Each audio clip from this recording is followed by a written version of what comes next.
Get that woman out of my court from now! Your Honor, I am simply observing. Did I ask you to speak? Did I ask you? Sit down. Before I have you dragged out.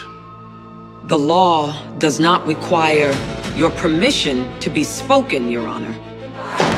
His gavel cracked like a gunshot. Bailiff, cuff her. 1 night in a cell. The black woman didn't flinch.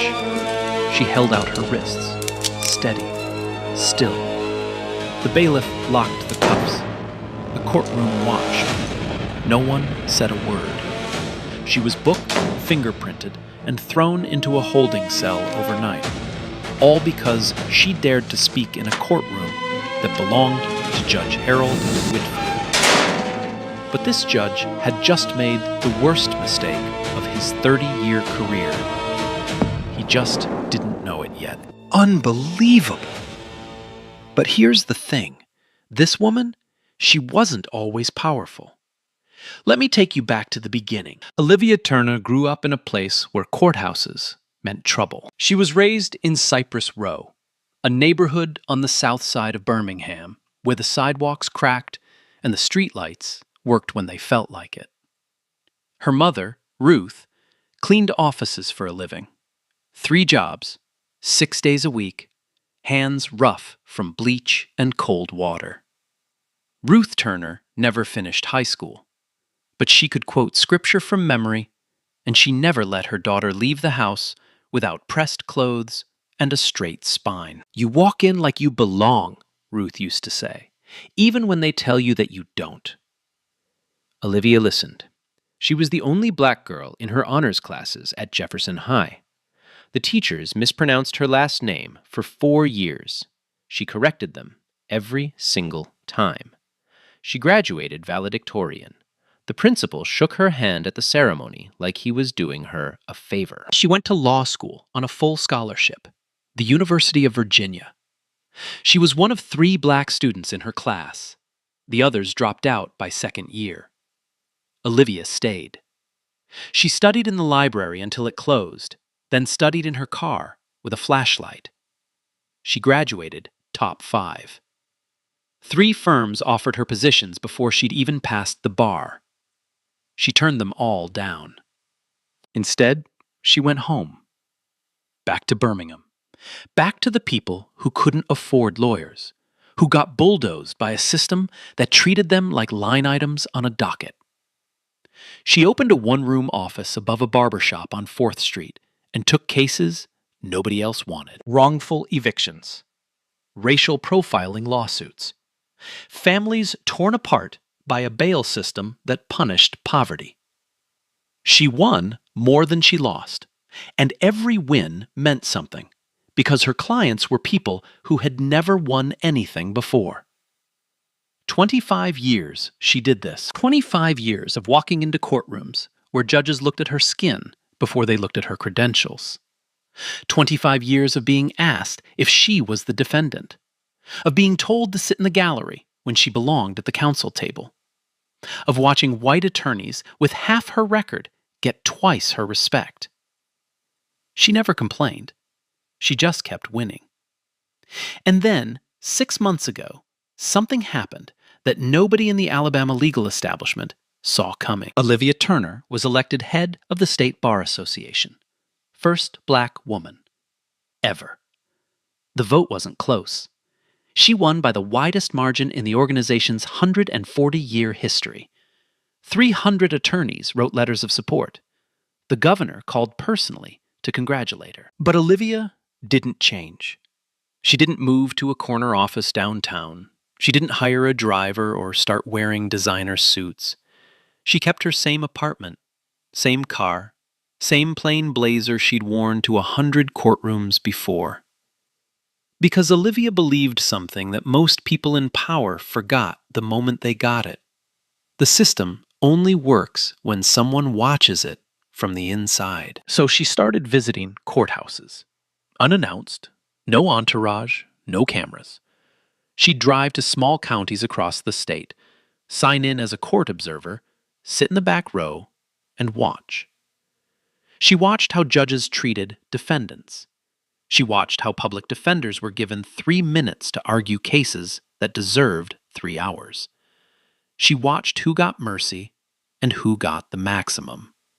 And she took notes. Most judges never knew she'd been there until they received a formal review letter 3 weeks later. Some changed their behavior. Some didn't. Today, she was visiting Ridgemont County. Ridgemont was a small courthouse in a small town 2 hours north of Birmingham. Population 12,000. One judge, one prosecutor, a public defender who handled 60 cases a month and looked like he hadn't slept since last year. The courthouse had been flagged 11 times in the past 3 years. Complaints about excessive sentencing. Complaints about racial bias. Complaints about a judge who ran his courtroom like a personal kingdom. Judge Harold Whitfield. Olivia had read his file on the drive up. 30 years on the bench. Exposed to exactly 0 consequences. Every complaint filed against him had been dismissed, deferred, or buried. The man had never been reviewed, never been challenged, never been told no. She parked her 10-year-old Honda in the gravel lot outside the courthouse. She looked at the building. Faded brick, Confederate memorial by the front steps, American flag hanging limp in the heat. She picked up her briefcase, locked her car, and walked in alone. Just another court observer. Nobody special. That's exactly what she wanted them to think. The Ridgemont County Courthouse smelled like old wood and older money. Olivia signed the visitor log at the front desk. Name, time, purpose of visit. She wrote, Court Observer, in neat block letters. The clerk, a white woman in her 60s with reading glasses on a chain, looked at her over the counter. Observer, the clerk said. For which case? General Session, Olivia said. I'm just watching today. The clerk's eyes lingered a beat too long. Then she slid the log back and pointed toward the double doors. Courtrooms down the hall. Don't sit in the first 2 rows. Those are for attorneys. Olivia thanked her and walked through. The courtroom was small. Wood-paneled walls, drop ceiling with water stains, an American flag in the corner, leaning slightly to the left like it had given up. The gallery had 8 rows of wooden pews, half of them empty. The ones that were occupied held a familiar pattern. Black and brown faces on the defendant's side, white faces behind the prosecution. Olivia took a seat in the 5th row.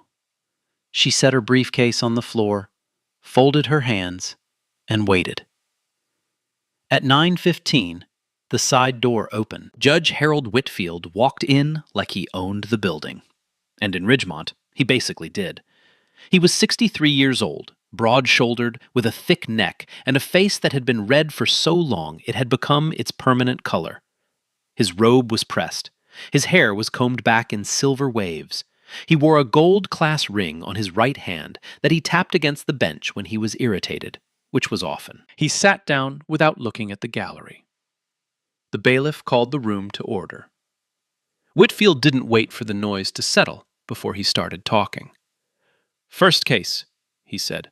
Holloway. A young black woman stood up from the front row.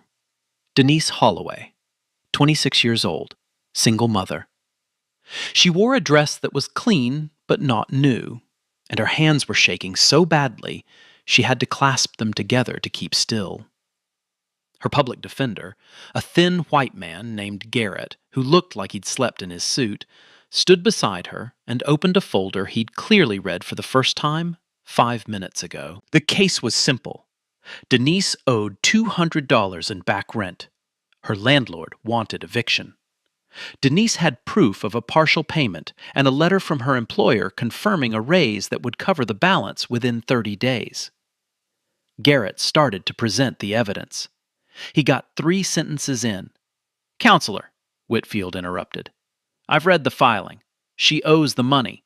What else is there? Your Honor, my client has documentation showing. I said I've read it. Whitfield leaned back in his chair. Miss Holloway, do you have $200 right now? Denise's voice was barely above a whisper. No, sir, but I can. Then we're done here. He picked up his stamp. Eviction granted. 30 days to vacate. Garrett tried again. Your Honor, there's a precedent for... Next case. The gavel came down. Denise Holloway stood frozen. Her eyes went glassy. Garrett touched her arm and whispered something. She sat down slowly, her hands still shaking, staring at the table like she was trying to remember how to breathe. Olivia watched all of it. She watched the judge dismiss a woman's home in less than 90 seconds. She watched a public defender who didn't even try to fight. She watched a courtroom full of people accept it like it was weather, something you endured because you couldn't change it. And something shifted inside her. She didn't plan to speak. She had come to observe, document, and file a report. That was the protocol. That was how the system worked. But the system had just thrown a mother and her children onto the street over $200 without letting her finish a sentence. Olivia stood up. Every head in the gallery turned. Your Honor, she said. Her voice was calm, clear, and carried to every corner of the room. I'm a member of the bar, and I'd like to note for the record that the defendant was not given adequate opportunity to present exculpatory evidence. Under Section 14-6 of the State Housing Code, a tenant who demonstrates ability to pay within a 45-day window is entitled to a continuance. The courtroom went silent. Whitfield looked up from his papers. His eyes found Olivia, a black woman in a plain blazer, standing in the 5th row of his courtroom, telling him he was wrong. He stared at her for a long moment. Then he smiled. It was the kind of smile that had nothing to do with humor. And who exactly are you? He said.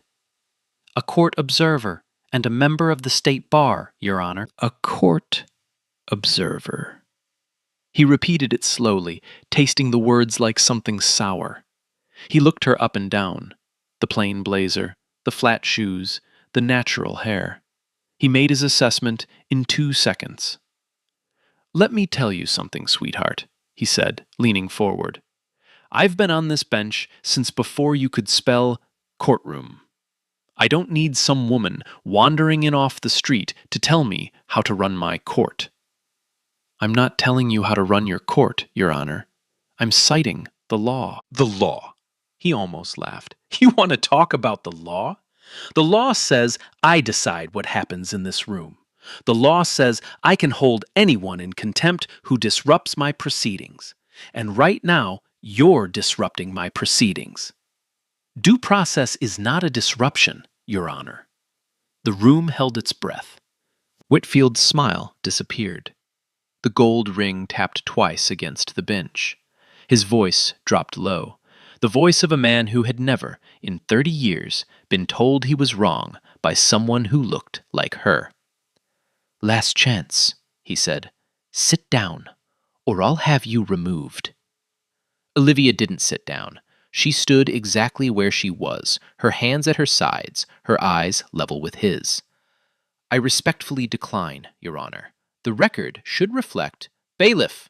The word cut through the air. Remove this woman from my courtroom. Charge her with contempt. And book her for the night. He leaned into the microphone. Maybe a few hours in a holding cell will remind her that in this courthouse, I am the law. The bailiff hesitated. He looked at Olivia. He looked at the judge.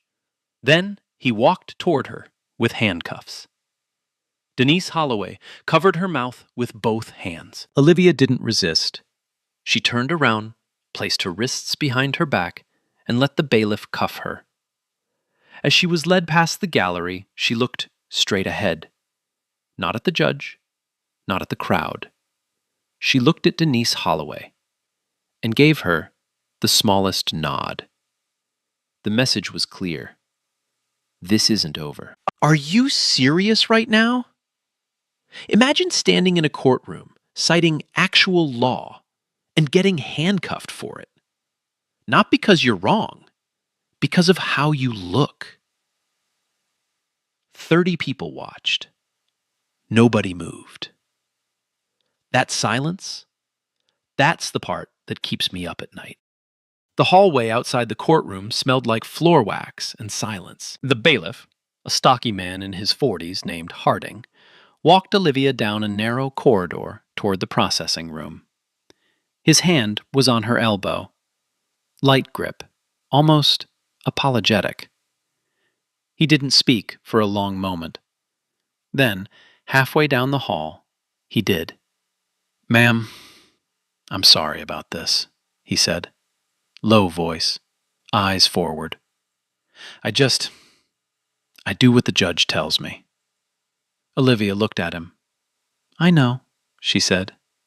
"That's the problem." Harding swallowed hard. He didn't say another word. Behind them, the courtroom doors swung shut. Through the thick wood, Olivia could still hear Whitfield's voice, muffled now, but carrying the same tone. He was already on the next case, already moving on, as if jailing a woman for citing the law was nothing more than a footnote in his mourning. The processing room was a small square space with a desk, a computer from the early 2000s, and a camera mounted on a tripod. A female deputy sat behind the desk. She looked up when they entered, saw the cuffs, and reached for a form without asking questions. "Name?" the deputy said. "Olivia Turner." "Charge?" Harding cleared his throat. "Contempt of court. Judge Whitfield's order." The deputy typed it in. She didn't ask for details. In Ridgemont, the judge's word was the only detail that mattered.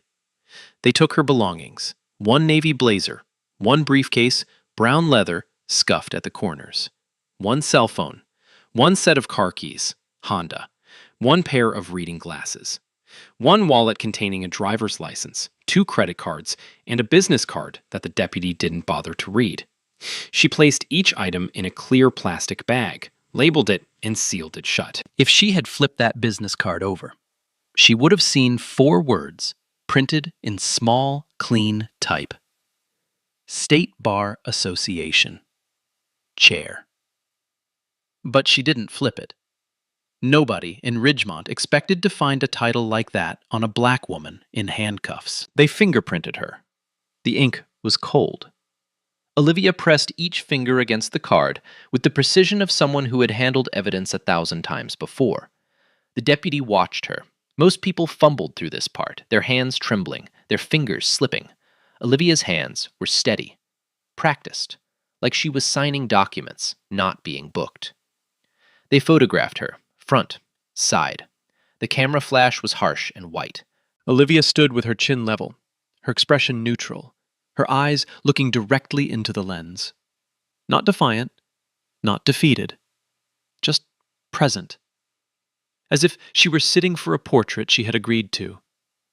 She had seen this process from the other side 100 times, standing next to clients who trembled through it, who cried, who asked questions nobody answered. She had held their hands after, told them it would be okay, told them the system would work. Now she was the one being processed, and she felt something she hadn't expected. Not fear, not anger, something quieter, a kind of clarity that only comes when you see the machine from the inside of its mouth. The deputy led her to the holding area. It was down a flight of stairs, past a heavy metal door that required a key card. The air changed, warmer, thicker. The smell of sweat and cleaning fluid, and something underneath both. The stale, human smell of people who had been kept in a small space for too long. There were 3 cells. 2 were empty. The third held a man asleep on a bench with his arm over his eyes. They put Olivia in the first cell. The deputy removed the cuffs, stepped back, and closed the door. The lock clicked. "Dinner's at 6, the deputy said. "Lights out at 10. Then she was gone. Olivia stood in the center of the cell for a moment. Concrete floor, metal bench with a thin mattress, a steel toilet with no seat, a single fluorescent light that buzzed with the persistence of something that would never die. She sat down on the bench. The mattress gave less than an inch. She was allowed one phone call. They brought her to a wall-mounted phone in the corridor. She dialed a number from memory. It rang twice. "Olivia?" The voice on the other end belonged to Carolyn Webb, her deputy at the state bar. "Where are you? You missed the 4 o'clock briefing." "I'm in Ridgemont," Olivia said. Her voice was even. "I've been held in contempt by Judge Whitfield. I'm in custody overnight." Silence. "You're... what?" "Contempt of court. I spoke up during a hearing. He didn't like it." "Olivia, do you understand what... I'm calling the AG's office right now. I'm calling the governor. I'll have you out in..." "Carolyn." Olivia's voice was quiet but firm. "Don't do anything yet." "What do you mean, don't do anything? You're the chair of the state bar, sitting in a county jail." "I know exactly where I am, and I need you to let this play out." Another silence. Longer this time. "Olivia, what are you doing?" "My job." She hung up. The deputy walked her back to the cell. The door closed again. The lock clicked again. Olivia sat down on the bench. She leaned her head against the concrete wall and closed her eyes. In 30 years on the bench, Judge Harold Whitfield had silenced hundreds of people in his courtroom. He had held 17 people in contempt. He had jailed 9 of them overnight. Every single one had been black. Not one of them had the power to do anything about it. Until now. The cell was 7 feet by 10. Olivia knew because she measured it. Not with a tape, with her steps. 3 steps from the bench to the door, 4 steps from the wall to the toilet. She had a habit of measuring things. Courtrooms, offices, the distance between what the law promised and what people actually received.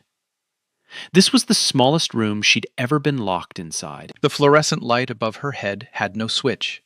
It just stayed on, humming, flickering every 30 seconds or so, casting everything in a pale greenish glow that made the concrete walls look damp, even when they weren't.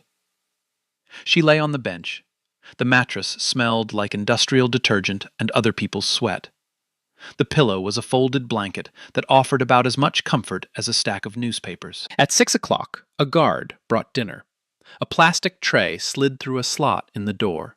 2 slices of white bread, a scoop of something that might have been mashed potatoes, a cup of water. No fork, just a plastic spoon. Olivia ate all of it. Not because it was good, because her mother had taught her that you never turn down a meal when you don't know when the next one's coming. Ruth Turner. Olivia closed her eyes, and there she was. Not the old woman in the nursing home outside Birmingham. The young one. The one with strong arms and quick feet who could clean a 3-story office building in 4 hours and still come home to help with homework. Ruth cleaned the Jefferson County Courthouse every Tuesday and Thursday from 1974 to 1991. Olivia was 8 the first time she went with her. Ruth couldn't find a babysitter that night, so she brought Olivia along, gave her a rag, and told her to wipe down the baseboards in the hallway. Olivia remembered the marble floors, the high ceilings, the portraits of white men lining the walls, judges, attorneys general, governors, all staring down with the same expression. Permanent authority. Unquestionable. She remembered following her mother into a judge's chambers, after hours, no one around, to empty the trash and vacuum the carpet. The room smelled like cigars and leather. There was a nameplate on the desk. Gold letters. Olivia couldn't read it yet. She was only 8. But she remembered how heavy it looked. How permanent. Her mother moved quickly, emptied the trash, wiped the desk, vacuumed around the chair. She didn't touch the papers. She didn't sit in the chair. She moved through that room like she was invisible. Like she was supposed to be invisible. On the way home, Olivia asked a question. Mama, why do we clean their rooms, but they never say thank you? Ruth didn't answer right away. She drove for a while, her hands steady on the wheel, the streetlights sliding across her face. Then she said, Baby, one day you're going to walk into a courthouse and they'll have to listen to you. Not because you're cleaning it, because you belong in it. Olivia was 8 years old. She didn't fully understand, but she remembered. She remembered it in law school, when a professor told her she'd been admitted to fill a quota. She remembered it in her first trial, when the judge asked her if she was the court reporter. She remembered it every time she walked into a room where nobody expected her to matter. And she remembered it now. Lying on a metal bench in a county holding cell, staring at a ceiling that hadn't been cleaned in years. They're going to listen now, Mama, she whispered. The fluorescent light buzzed on. Somewhere outside the building, the night was moving. A courthouse clerk named Sandra Purcell was texting her sister about what she'd seen that afternoon. Her sister, who worked at the Ridgemont Gazette, was already on the phone with her editor. 60 miles south, a law school classmate of Olivia's saw a vague post on social media and started making calls. The story was spreading. Slowly at first, then faster. But inside the cell, Olivia didn't know any of that. She turned on her side. She pulled the thin blanket over her shoulder, and she slept, deeply, peacefully, the way only someone with a perfectly clear conscience can sleep. The storm was coming. She would be ready when it hit. At 5:47 a.m., Sheriff Dean Broderick's phone buzzed on his nightstand. He ignored it. It buzzed again, then again. Then it started ringing, 3 calls in a row from 3 different numbers. He picked it up on the 4th. Sheriff? The voice on the other end belonged to the county attorney. He sounded like a man who had just swallowed something sharp. We have a situation at the courthouse. What kind of situation? The kind that's going to be on the news in about 2 hours. Broderick was at the courthouse by 6:15. He came through the back door, still buttoning his shirt. His chief deputy met him in the hallway with a printout of Olivia's booking sheet and a look on his face that said everything. Who is she? Broderick asked, reading the sheet. Contempt charge from Whitfield. Olivia Turner. So what? His deputy handed him a second sheet, a printout from the Alabama State Bar Association's website. Olivia Turner's official portrait. Same face, same natural hair, same steady eyes. Underneath, chair, Alabama State Bar Association. Broderick read it twice. Oh no, he said. It gets worse, his deputy said. The Ridgemont Gazette is running a story at 8. Birmingham News already has it. Someone posted on social media last night. It's been shared about 4,000 times. The Attorney General's office called twice before I got here. Broderick leaned against the wall. He closed his eyes. 32 years in law enforcement, and he had never felt a headache come on this fast. Get her out, he said. Now. Full release. Everything by the book. Already started the paperwork. And call Whitfield. I tried. He's not picking up. Of course he wasn't. Harold Whitfield was probably sitting in his den with a cup of coffee, watching the morning news, completely unaware that the woman he'd thrown in a cell was about to end his world. At 6:45, Broderick walked down to the holding area. He stood outside Olivia's cell. She was already awake, sitting on the bench with her back straight, her hands folded, as if she'd been waiting for him. Ms. Turner, he said. His voice was careful. I want to apologize on behalf of Sheriff. Olivia stood. Her voice was polite, but carried an edge that made him stop mid-sentence. There's no need to apologize. You didn't put me here. Judge Whitfield did. What I need from you is my release processed correctly. Every form, every signature. I want the paper trail complete. Broderick nodded quickly. Yes, ma'am. We're handling it right now. Good. And I'll need a copy of the booking record, the contempt order, and the incident report before I leave this building. I'll have it ready." Olivia looked at him, not with anger, not with forgiveness either, with the calm, surgical focus of someone who had already mapped out the next 12 moves while the other side was still figuring out the board. "One more thing, Sheriff. I'm walking out the front door. Not the back, not the side. The front." Broderick hesitated. He knew what was outside the front door. Cameras, reporters, a crowd that was growing by the minute. Someone had set up a hand-painted sign by the courthouse steps. "Justice is not a whites-only club." "Ma'am, I'd recommend—" "The front door, Sheriff." He nodded. Outside, the crowd had doubled since sunrise. A group from the local NAACP chapter had arrived.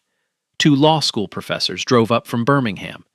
Denise Holloway, the young mother from yesterday's hearing, stood near the steps, holding her daughter's hand, waiting. At 7:30, Judge Harold Whitfield pulled into the courthouse parking lot in his silver Cadillac.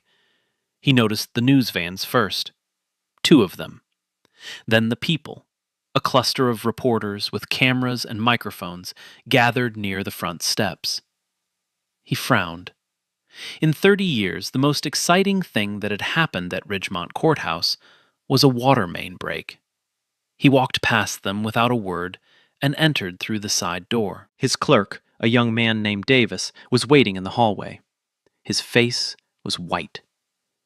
"Judge Whitfield, we need to talk." "About what? Why are there cameras outside my courthouse?"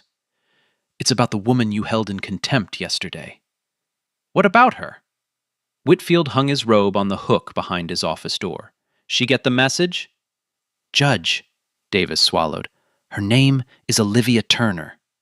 "I know her name. She was very eager to share it." "She's the head of the Alabama State Bar." Whitfield stopped. His hand was still on the hanger. His back was to Davis. For 3 seconds, the room was completely silent. "What did you say?" he asked. His voice was different now, quieter. "She's the chair of the State Bar Association, sir. The woman you jailed overnight is the highest-ranking attorney in the state." Whitfield turned around slowly. The color drained from his face in real time, starting at his forehead, moving down past his eyes, settling somewhere around his jaw, which had gone slack. That's not possible," he said. She was just some—" He didn't finish the sentence. He didn't need to. They both knew what he was going to say. "She was just some black woman who wandered into my courtroom." And that was exactly the problem. At 8:02 a.m., the front door of the Ridgemont County Courthouse opened. Olivia Turner walked out into the morning sun. She was still wearing yesterday's blazer, wrinkled now, creased at the elbows, a small stain on the cuff where the booking ink hadn't fully washed off. Her hair was flat on one side from sleeping on a folded blanket. She carried her briefcase in her left hand and a manila envelope of documents in her right. She looked like a woman who had spent the night in a jail cell. She looked like she didn't care. The cameras found her immediately. 3 news crews, 2 photographers, a dozen cell phones raised by the crowd. The click-whir of shutters sounded like applause. Olivia stopped at the top of the courthouse steps. She didn't rush. She didn't smile. She looked out at the crowd, 50 people, maybe more, and let the silence settle before she spoke. "My name is Olivia Turner," she said. Her voice was clear and steady, amplified by the courthouse acoustics. "I am the chair of the Alabama State Bar Association. I have practiced law in this state for 25 years. She paused, let it land. "Yesterday afternoon, I came to this courthouse as a court observer.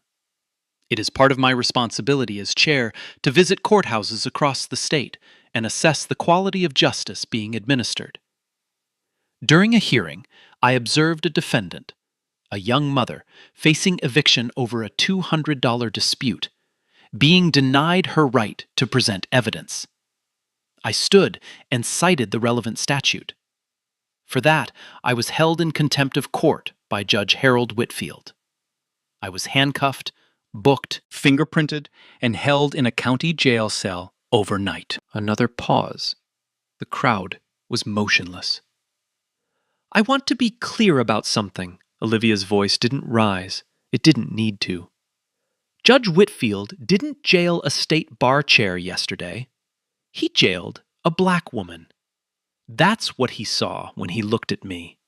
Not my credentials, not my 25 years of practice, not my right to observe his courtroom.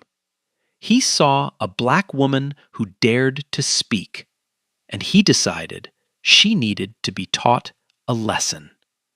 A murmur moved through the crowd like a wave. I am announcing today that the State Bar Association is opening a formal investigation into Judge Harold Whitfield's judicial conduct. This investigation will examine his use of contempt charges, his sentencing patterns, and the 17 formal complaints that have been filed against him over the past decade, none of which, to my knowledge, have ever been properly reviewed. She looked directly into the nearest camera. Every person who walks into a courtroom in this state, regardless of what they look like, how they dress, or where they come from, is entitled to due process. That is not a privilege. It is a right. And when a judge uses his power to punish people for exercising that right, he has no business sitting on the bench. She took one more breath. I also want to acknowledge the case that started this. Denise Holloway. A young mother who came to this courthouse yesterday asking for the chance to keep her home. She was given 90 seconds. Her evidence was ignored. Her eviction was granted without review. As of this morning, I have personally referred her case for emergency appeal. No family should lose their home because a judge couldn't be bothered to listen. Olivia folded the documents under her arm. That's all I have. Thank you. She didn't take questions. She walked down the steps, past the cameras, past the crowd, and toward the gravel parking lot where her Honda was still sitting where she'd left it the day before. Denise Holloway was standing by the steps. She had her 4-year-old daughter on her hip and tears running down her face. As Olivia passed, Denise reached out and caught her hand. Thank you, Denise whispered. Nobody ever stood up for us before. Olivia squeezed her hand. She looked at the little girl, wide eyes, braids with pink beads, staring at Olivia like she was trying to memorize her face. What's her name? Olivia asked. Grace. Olivia smiled. The first real smile since she'd walked into this courthouse 20 hours ago. Grace, she said softly. That's a beautiful name. She let go of Denise's hand and walked to her car. By noon, the clip of Olivia's statement had been viewed 2 million times. By evening, it had passed 10 million. Every major network ran it. CNN played the clip alongside Olivia's official Bar Association portrait. The split screen told the whole story without a single word of commentary. A legal analyst on MSNBC called it the most powerful 5 minutes in recent legal history. On Fox, even the skeptics struggled to defend Whitfield. The footage was too clean. The contempt was too obvious. Social media erupted. Hashtag Justice for Olivia trended #1 nationally. Hashtag Remove Whitfield was #3. A law student in Atlanta made a 30-second edit of Olivia's speech set to music. It hit 20 million views in 2 days. Meanwhile, in his den in Ridgemont, Harold Whitfield sat in his leather recliner and watched himself become a villain on national television. His phone had stopped ringing hours ago, not because people stopped calling, but because he'd unplugged it. His wife stood in the kitchen doorway, arms crossed, saying nothing. His attorney, a man he'd known for 40 years, had left a single voicemail. Harold, don't talk to anyone. I mean anyone. Former defendants from Whitfield's courtroom began coming forward, one by one, then in groups. a construction worker who'd been sentenced to 60 days for a first offense misdemeanor, a teenager tried as an adult for shoplifting a pair of sneakers, a grandmother held in contempt for crying during her grandson's sentencing, a veteran who'd been called boy in open court. All black, all from Ridgemont. Their stories were remarkably similar. The same dismissive tone, the same refusal to hear evidence, the same phrase repeated like a mantra across 3 decades. This is my courtroom. Within 48 hours, the Alabama Attorney General's office announced it was joining the state bar's investigation. The governor issued a statement calling the incident deeply troubling and unacceptable. 3 civil rights organizations filed amicus briefs. The NAACP demanded a full audit of Ridgemont's sentencing records. Denise Holloway's eviction case was reviewed by a different judge and dismissed within a week. Her landlord dropped the claim entirely after a Birmingham law firm offered to represent Denise pro bono. And in the middle of it all, Olivia Turner went back to work. She didn't do interviews. She didn't write op-eds. She didn't post on social media. She drove to the next courthouse on her list, signed in as a court observer, sat in the back row, and watched because the work wasn't finished. It had barely begun. The formal judicial conduct hearing began on a Tuesday morning, 14 days after Olivia Turner spent the night in a Ridgemont County jail cell. The hearing room was in Montgomery, a long, wood-paneled chamber with high windows and a table shaped like a horseshoe. 7 members of the Judicial Inquiry Commission sat behind it. 2 former appellate judges, 3 practicing attorneys, a law professor, a retired state Supreme Court justice who served as chair. Harold Whitfield sat at a table on the other side, flanked by his attorney, a tall, silver-haired man named Prescott, who charged $600 an hour and had never lost a judicial defense case. Until today. The room was packed, every seat taken. Reporters lined the back wall. A sketch artist sat in the front row, already drawing. Outside the building, a crowd of 200 stood on the sidewalk. Some held signs, some held phones, live streaming. A group of Whitfield's former defendants stood together near the entrance, arms crossed, saying nothing. They didn't need to. Their presence said everything. Whitfield looked different, smaller. The red flush that had been his permanent complexion seemed to have faded into something gray. He wore a dark suit instead of his robe. Without the bench, without the gavel, without the elevated platform that had separated him from everyone else for 30 years, he was just a man in a chair. And he looked like he knew it. Prescott opened with the defense they'd rehearsed. He called Whitfield a dedicated public servant who had been provoked by an unidentified individual disrupting court proceedings. He argued that the contempt charge was within the judge's legal authority. He described Olivia's intervention as an unauthorized interruption that undermined courtroom decorum. He spoke for 22 minutes. It was polished, professional, and it landed like a feather on concrete. Then, Olivia took the stand. She wore the same style she always wore. A plain blazer, flat shoes, no jewelry except a thin gold watch that had been her mother's. She carried a single folder. She didn't raise her voice. She didn't need to. She walked the commission through the day, minute by minute. The arrival, the hearing, Denise Holloway's case dismissed in 90 seconds. The statute she'd cited, Whitfield's response, the contempt charge, the arrest, the booking, the cell. Then she opened the folder. Over the past 2 weeks, she said, my office has conducted a comprehensive review of Judge Whitfield's judicial record spanning the last 15 years. She laid the first document on the table. In that period, Judge Whitfield has presided over approximately 4,200 criminal cases.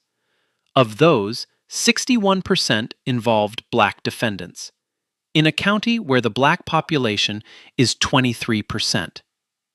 Second document. Black defendants in Judge Whitfield's courtroom received sentences that were, on average, 41% longer than white defendants convicted of identical offenses. Third document. Judge Whitfield used contempt of court charges 23 times in 15 years. Every single person charged was black. Every one. The room was silent. Not the polite silence of attention. The heavy silence of people realizing they were watching something historic. Fourth document. 17 formal complaints have been filed against Judge Whitfield since 2009. Complaints alleging racial bias, excessive sentencing, denial of due process, and verbal abuse of defendants. Not one of these complaints resulted in a hearing. Not one resulted in disciplinary action. Not one was even formally acknowledged. She closed the folder. Judge Whitfield did not make a mistake when he jailed me. He did exactly what he has been doing for 30 years. The only difference is that this time, the person he silenced had the ability to speak back. Prescott attempted a cross-examination. He asked whether Olivia had identified herself as chair of the state bar when she entered the courtroom. "No," she said. "I identified myself as a member of the bar and a court observer." So the judge had no way of knowing. "Knowing what?" Olivia said.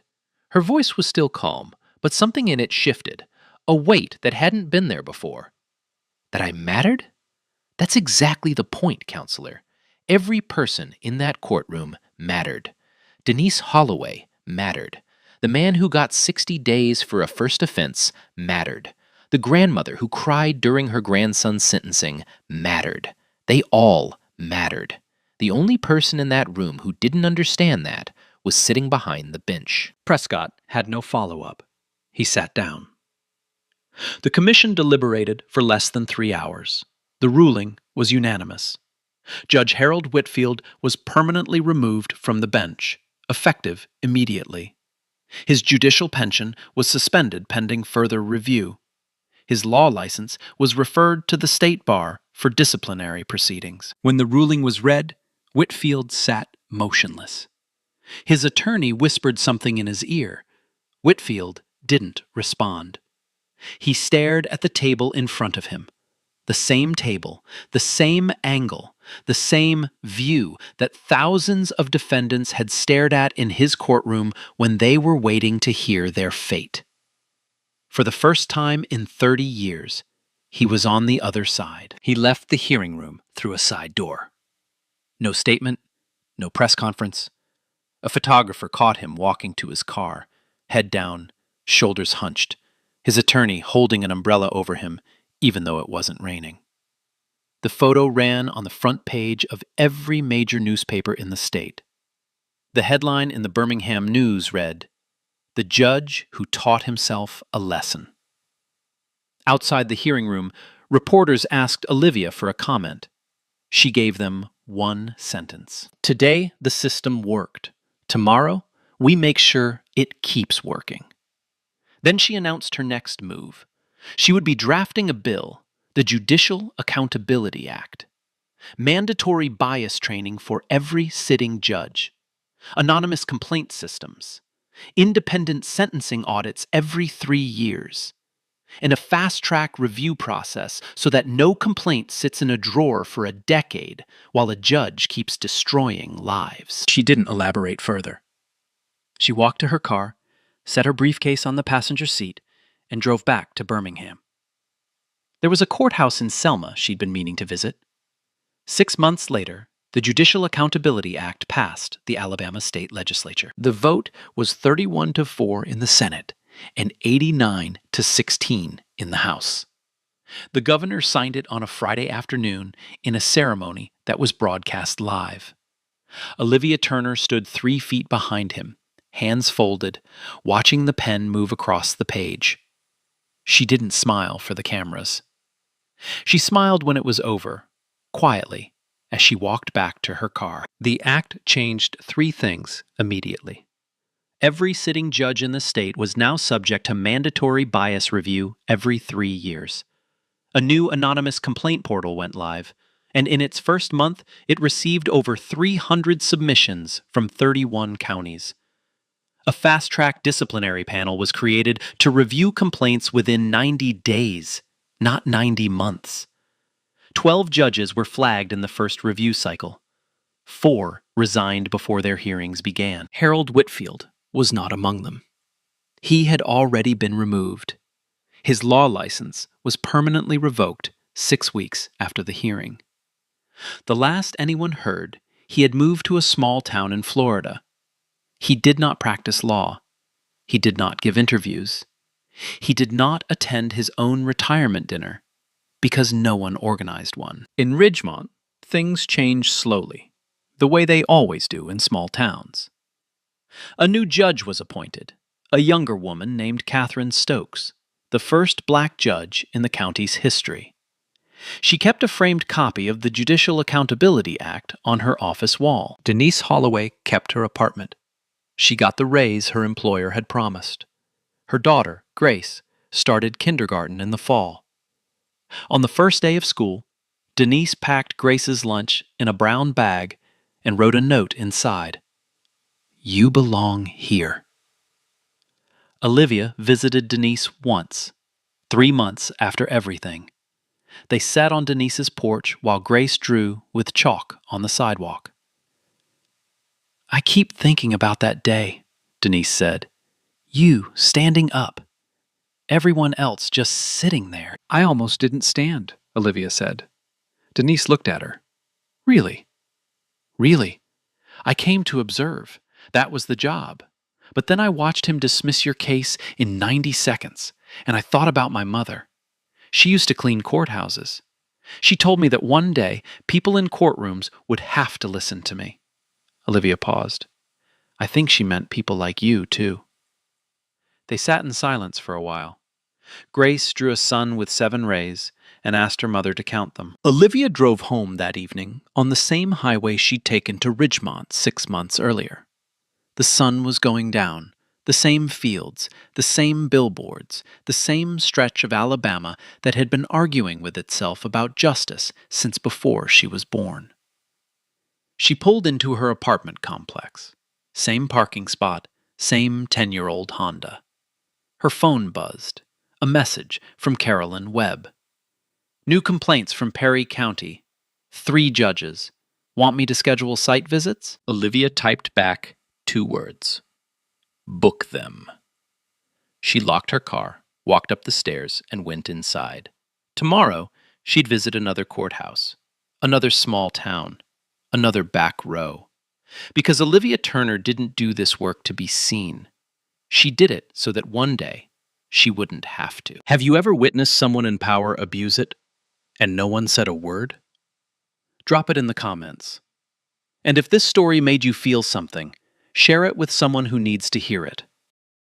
Man, imagine your mom spent her whole life cleaning courthouses on her knees, and now you're running the entire state bar. That's not revenge. That's not luck. That's a promise kept. If that doesn't hit you, I don't know what will.